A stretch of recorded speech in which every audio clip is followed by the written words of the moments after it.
Bonjour à tous, bienvenue dans ce nouveau numéro d'Into the Box, une émission Feel Good qui vous donne l'occasion de découvrir chaque jour une personnalité du monde de la publicité ou du marketing digital qui nous fait vivre son confinement, mais qui nous inspire également de par les réflexions qu'il peut avoir durant cette période, certes difficile, mais qui peut nous amener à positiver pour bien préparer l'après-confinement. Et aujourd'hui, j'ai la joie, la chance de recevoir, et il nous reçoit également chez lui, Jean-Philippe Cast, qui est donc le directeur général France de Show Heroes. Jean-Philippe, comment vas-tu? Salut Michel, merci de me recevoir. Écoute, ça va plutôt très bien. Côté famille, évidemment, comme tout le monde, dans tous les foyers, on a dû s'adapter. Donc c'est quand même assez sportif. Une Et femme qui côté travaille dans un domaine. collaborateur? Euh, Côté collaborateur, c'est assez particulier parce que j'ai des collaborateurs que j'ai embauchés. On a ouvert un bureau il y a quelques mois. Ils sont arrivés en janvier principalement, et j'ai à peine eu le temps de faire connaissance avec eux qu'on s'est retrouvés en phase de confinement. Donc, on apprend à se connaître différemment avec ce télétravail, bien évidemment, depuis mi-mars. Donc, c'est amusant. Mais sinon, voilà, tout va globalement bien. La famille, j'ai pas mal de proches, familles ou amis qui sont dans l'univers médical, médecins, réanimateurs. Donc, ces gens-là ont eu des semaines très difficiles. On était dans le cœur de tout ça aussi. On les avait souvent au téléphone. Donc, on peut les remercier encore pour ces Tout à fait. différentes semaines. Et ça a été vraiment très, très difficile. J'apprends rien, évidemment. Mais voilà. Donc, le Bon, principal, c'est que tout le monde va plutôt bien. donc tout va bien pour toi du côté de la famille. Tu as également évoqué tes collaboratrices, collaborateurs qui se sont organisés, qui sont tout nouveaux pour toi, puisque comme tu l'as dit, le bureau France est ouvert depuis très peu de temps. Alors justement, durant ce confinement, comment tu t'es organisé d'un point de vue opérationnel pour continuer à développer l'activité de Show Heroes? Mais avant de répondre à cette question-là, déjà, autre question, avant de répondre à ton adaptation, l'autre question, c'est surtout, peux-tu nous présenter ce qu'est Show Heroes? Oui, donc Show Heroes, on est un nouvel acteur en France depuis quelques mois. J'ai ouvert le bureau français officiellement en janvier, il y a 3 mois, donc nouvel acteur. Mais on est né, société qui est née à Berlin il y a 4 ans, un peu moins de 4 ans. On est présent aujourd'hui dans 5 pays: Autriche, Pays-Bas, Lettonie. On ouvre en ce moment le Royaume-Uni. On a une centaine de collaborateurs aujourd'hui. C'est une société qui a une croissance très très rapide. En Allemagne, ils ont doublé leur chiffre d'affaires l'année dernière par rapport à l'année d'avant, et cette année, on attendait x3. Ça sera un peu moins que x3, mais on a toujours cette croissance, donc ça va très vite. On est spécialisé dans la vidéo, autour de 3 piliers. Le premier, c'est la production de contenu. On a commencé il y a 4 ans comme ça, à produire du contenu. Aujourd'hui, on a un catalogue de vidéos de 35 000, quasiment 35 000 vidéos sur différentes catégories, que ce soit du lifestyle jusqu'à l'automobile, santé, beauté. On ne traite pas d'adultes et de news parce que ce sont des contenus qui nous intéressent moins. Et côté news, c'est plus compliqué. C'est des contenus qui coûtent extrêmement cher à produire, qui ont une durée de vie courte et qui sont pas très, on va dire, brand safe, comme un mot qu'on utilise beaucoup dans l'industrie, parce que c'est des contenus qu'on maîtrise pas, et souvent ce qui fait du trafic, c'est des choses pas très gaies. Donc on D'accord. est plutôt sur des contenus positifs. Voilà, donc la production de contenu, en moyenne des vidéos qui font 1 minute 30, et qu'on met à disposition des éditeurs qui sont nos partenaires. Donc les éditeurs peuvent venir utiliser et piocher dans notre base, ou via notre plateforme, gérer leurs propres assets vidéo, leurs propres vidéos produites. Il y en a pas mal de publishers en France, de groupes d'éditeurs qui produisent eux-mêmes leurs vidéos. Mais ils sont bien contents d'avoir aussi notre plateforme pour gérer leurs assets, ou, quand il manque du contenu, utiliser notre technologie et notre vidéothèque. Et justement, quand ils intègrent notre technologie sur leur site, on a un algorithme qui analyse, qui scanne la page et qui va, en fonction des keywords, pouvoir proposer un contenu en pertinence avec le contenu écrit, donc un contenu vidéo en pertinence avec le contenu écrit de l'article. Donc évidemment, on va être sur un site média qui parle de voitures électriques. À l'écrit, et ben, si on a une vidéo dans la base, et on a pas mal de vidéos qui parlent de ce sujet-là dans notre base de données, des conseils sur l'automobile, et ben on va pouvoir diffuser via notre player, ou d'autres players d'ailleurs, mais on est capable de diffuser notre contenu, ce qui crée du contenu, de l'inventaire supplémentaire pour les éditeurs. Et le troisième pilier, au-delà de la production de contenu et de la technologie, c'est la monétisation, car on est aussi un agent commercial pour les éditeurs. On est aussi une régie publicitaire spécialisée dans la vidéo in-stream. Voilà, donc on apporte des revenus aussi complémentaires pour les éditeurs qui nous laissent monétiser. Donc ils ont le contenu gratuitement et la technologie gratuitement s'ils nous laissent travailler sur le pan publicitaire avec eux. Alors, voilà ce qu'on fait. Avec évidemment ces solutions aujourd'hui, c'est des solutions qui sont très pertinentes parce qu'on est capable de, on a des annonceurs qui veulent uniquement cibler des contextes liés au Covid, des laboratoires pharmaceutiques par exemple, qui veulent que des contenus vidéo liés à ça, comme ça ils ont une communication pertinente. Et à l'inverse, et c'est plutôt le cas, c'est des gens qui ne veulent pas, c'est plutôt le blacklisting, où là on bloque certains contenus. Mais évidemment, le trafic augmente très fortement sur les articles liés au coronavirus. Très bien. Donc, moi, ce que je retiens de l'offre, on va dire, Show Heroes, c'est 2 mots-clés, syndication de contenu et monétisation. Si on doit faire un résumé un petit peu de ce que tu proposes, même si tu as le droit de pas être tout à fait d'accord. Alors, voilà, c'est plutôt de la production de contenu. Et c'est quand même une différence parce que la production, la syndication, la production, c'est quelque chose qu'on fait nous, donc on maîtrise la qualité du contenu est régulière. La syndication, c'est de la gestion de contenu tiers et il y a de tout. Il y a du très très bon comme du moyen. Donc la régularité, moi là, bon, c'est une différence. Tu as bien fait de me reprendre et en même temps, on aura appris aujourd'hui la différence entre production et syndication et je t'en remercie. Alors, j'en arrive à notre question de tout à l'heure que j'ai mis un petit peu à l'envers, mais la question est la suivante. Comment tu t'es adapté d'un point de vue opérationnel à cette crise? Comment vous êtes organisé au sein de Show Heroes? Alors, Show Heroes, l'équipe de direction a été très réactive. Donc, en termes de communication, ça c'est quand même un point fort. Des valeurs familiales fortes et une proximité dans cette société. C'est vrai qu'on était encore, il y a pas longtemps, une start-up. Donc, une réactivité, une communication et une mise en place d'un journal de bord que le CEO a fait de façon hebdomadaire avec une très forte transparence. Donc, il y a vraiment un premier point autour de la réactivité, mais communication, réactivité, transparence. Où dans ce point, on a toutes les semaines depuis mi-mars, parce que le confinement a eu lieu d'ailleurs dans tous les pays où nous sommes présents à peu près au même moment, plus ou moins strict d'ailleurs, mais donc on a ce journal de bord qui parle à tout le monde avec un contenu très fort, très transparent, situation financière de la société. Cette semaine, on a fait ci, on a fait ça, on n'a pas fait ci, on n'a pas fait ça, on a perdu tel client, on a gagné tel client. Vraiment une visibilité encore plus importante que la visibilité qu'il nous donne de façon classique.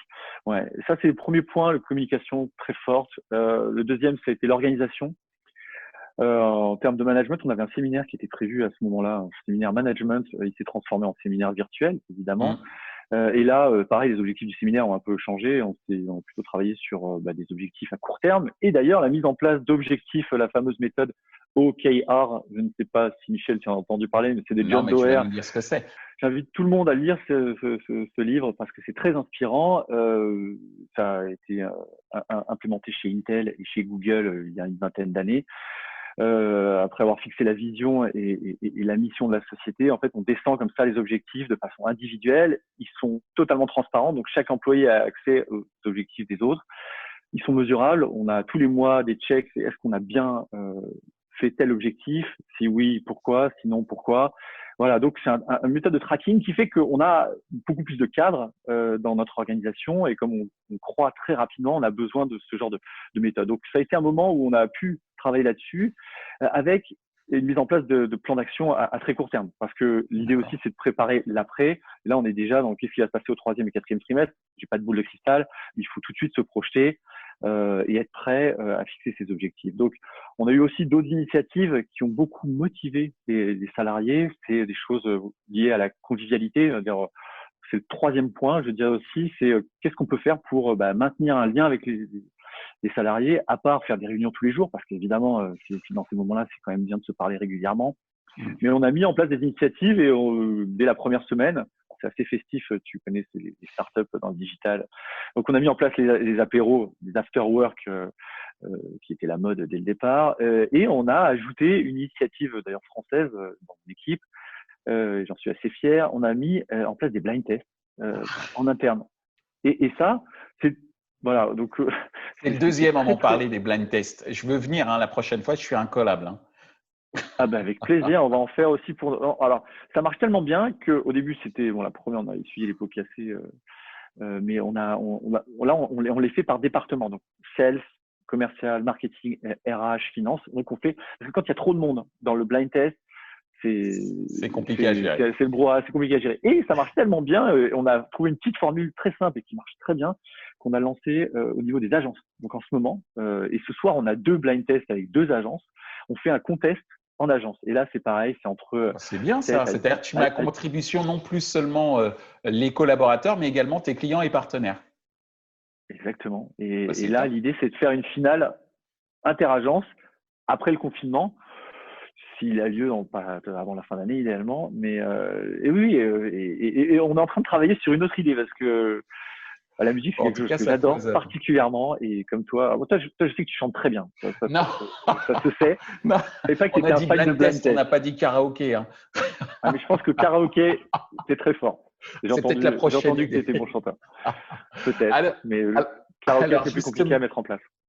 alors justement, je vois, hein, moi, ce que je retiens dans ce que tu as évoqué, cette notion de journal de bord, cette notion d'organisation très cadrée à travers des méthodologies qui ont été éprouvées par Google et Intel, et puis cette notion de convivialité entre les collaborateurs, mais également avec les partenaires qui s'y adonnent avec plaisir. Donc, c'est plutôt pas mal.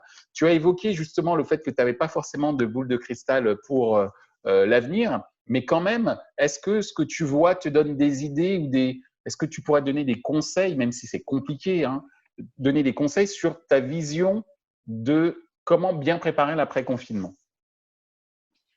Alors, ce que je vois en termes de résultats par rapport à ce qu'on a fait depuis un mois et demi, c'est que c'est très positif, qu'on a une bonne motivation. Je pense que on a ajouté encore plus de bienveillance. C'est un mot qui me plaît beaucoup et parce qu'on apprend à se connaître différemment, on apprend à voilà, être solidaire, à avoir des news, à gérer aussi des émotions. Donc en termes de management, je pense que ce lien qui s'est resserré au sein de, en tout cas de mon équipe, même au sein de toute la société, mais moi je parle plus facilement de mon équipe en France, euh, voilà, je pense qu'il est important et qu'il faut qu'on le conserve. Donc après le confinement, je pense que cette régularité, cette fréquence, des initiatives aussi un peu fun, rajouter voilà, encore plus de convivialité, c'est important parce que on disait déjà avant qu'on sauvait pas des vies. On a vu qui sauvait vraiment des vies depuis un mois. C'est pas nous. Nous, oui, notre job a du sens. On fait vivre un écosystème, on fait vivre nos familles, ça a du sens. Mais voilà, il y a une prise de recul. Je pense qu'on aura beaucoup appris. Il faut garder le positif dans tout ça et gérer ses émotions et voilà, continuer à être proche et progressif sur le retour à la vie normale parce que si on cherche le jour d'avant pour le jour d'après, pas sûr qu'il arrive avant quelques temps. Peut-être que notre vie va vraiment changer. Là, on ne sait pas, chose que je maîtrise pas. Mais ce qui est sûr, c'est de garder toutes ces choses positives qu'on aura vécues, qu'on aura mises en place pendant cette période de confinement. Donc, cette bienveillance, le mot-clé qui est important pour toi et pour tout le monde d'ailleurs, qui a été mise en pratique à travers ces différentes initiatives que vous avez eues chez vous en interne, ton conseil, ce serait de continuer à avoir cette bienveillance au-delà pour continuer à créer aussi de la confiance qui ferait que le business pourrait repartir de manière un petit peu plus rapide, puisqu'effectivement, sans confiance, il n'y a pas de business. Ça, c'est clair. Il y a un autre mot que tu as utilisé qui me paraît très intéressant et très important, c'est le mot émotion. Et on en arrive donc à notre dernière question et qui fait souvent appel d'ailleurs à ce mot-clé, émotion. Quelles sont les choses que tu as vues, entendues, qui t'ont inspiré ou lu et qui t'ont inspiré ces derniers temps pour bien vivre ce confinement et peut-être bien préparer cet après-confinement dont on parle depuis tout à l'heure? Pour rester sur la musique, on a vu beaucoup d'artistes faire des lives, se retrouver chez eux avec moins de moyens que lors de grands concerts, mais être d'une simplicité et créer des émotions en lien avec le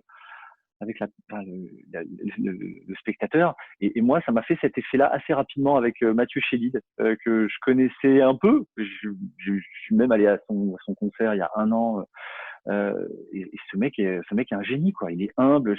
Vraiment, j'adore. Et il en a fait plein. Et on sent qu'il a envie de donner. Il a envie de donner à tout le monde. Alors, aux soignants, il a fait aussi des concerts pour les soignants, mais pas que. Et j'ai beaucoup apprécié ça, être dans son salon. Le mec, c'est un génie. Il joue tous les instruments en même temps. Il fait des boucles. Il a une grosse caisse au pied. Il joue de la guitare. C'est incroyable, de la basse.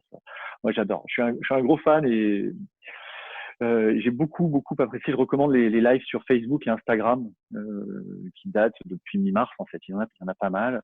Après, en série, j'en ai pas vu beaucoup. Je pensais, en rentrant dans le confinement, me dire, ouais, je vais me faire tout Netflix. Je pense que je vais pouvoir profiter vraiment de mon abonnement, mais non. Donc, j'ai vu quelques épisodes très bien de Drive to Survive. J'aime beaucoup la Formule 1.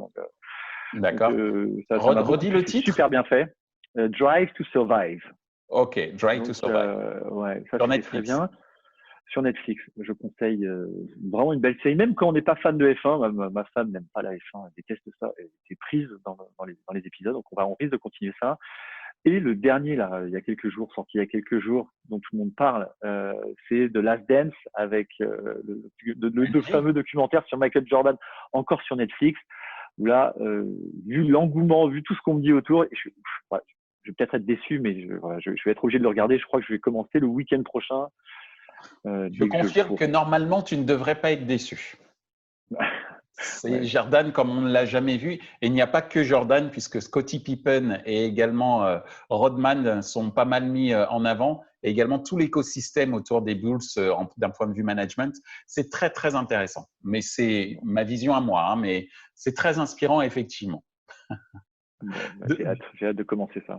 Donc, en tous les cas, merci à toi d'avoir été inspirant pour nous qui te regardons actuellement par rapport effectivement à l'ensemble des dispositifs qui ont été mis en place chez Show Heroes. Ce que je retiens, c'est cette transparence de la part du management à travers une sorte, j'allais dire, de journal intime. C'est pas le bon mot, c'est le tableau de bord, mais qui, entre guillemets, est accessible à tous, pour qu'il y ait une confiance entre le management et les équipes, cette notion d'organisation où chacun est vraiment cadré, et puis aussi cette notion de convivialité qui est quand même une notion très importante, puisque c'est le berceau de la fameuse bienveillance dont on a parlé. Donc, merci à toi d'avoir été bienveillant vis-à-vis de nous tous en nous donnant tes avis, tes conseils et également ta vision de l'après-crise Covid-19. Je te souhaite bon courage à toi ainsi qu'à l'ensemble de tes équipes et je te dis à très très bientôt. Je l'espère sur le plateau de The Programmatic Society, qui sait. Mais en tous les cas, bon courage pour cet après-confinement qui se profile très très vite. Voilà. Avec plaisir, Michel. Merci beaucoup. Merci de m'avoir reçu. Ça m'a fait plaisir de te voir. C'est du bien de voir quand même des têtes sympas du marché. À très bientôt, Michel. À très bientôt. Salut. Ainsi s'achève ce numéro d'Into the Box avec le directeur général France de Show Heroes, Jean-Philippe Cast. Ce qu'il faut retenir de notre entretien, c'est un triptyque. Le premier triptyque, c'est la mise en place d'un système de transparence et de réactivité via un tableau de bord qui a été mis en place par le management de Show Heroes. Le deuxième élément de ce triptyque, c'est la notion d'organisation, une organisation très cadrée avec notamment une méthodologie appelée OKR, Objective Key Results, Objective Key Results. Et le troisième élément de ce triptyque, c'est la convivialité avec ses collaboratrices, collaborateurs, mais également avec ses différents clients.